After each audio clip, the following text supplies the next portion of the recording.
Avant de partir, la Terre Sainte, c'était une terre lointaine, une terre biblique, une terre où, en tant que chrétienne, je pouvais trouver les racines de ma foi. C'était une terre aussi dont on parlait beaucoup dans les journaux.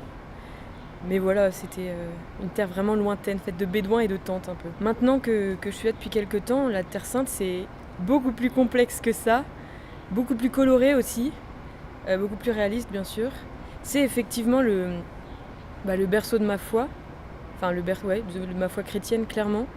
Et je découvre tous les jours des choses qui m'enracinent plus dans cette foi. C'est aussi une terre déchirée par des guerres, par des frontières, par des cultures qui se côtoient sans vraiment se rencontrer.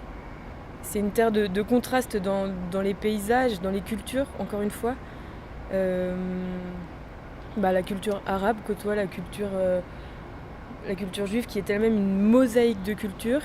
Et ça, c'est quand même hyper enrichissant parce que une fois qu'on a fait le constat que c'était une terre déchirée et complexe, il faut pas s'arrêter là parce que c'est dur pour l'homme de voir ça. Enfin, moi, j'ai trouvé ça dur en fait. Une fois qu'on rentre dans les spécificités et plus dans le caractère positif d'une culture, là, ça devient très très riche. C'est aussi une terre qui a un peu besoin de nous, de la même manière qu'on a besoin d'elle en France. On a besoin en France.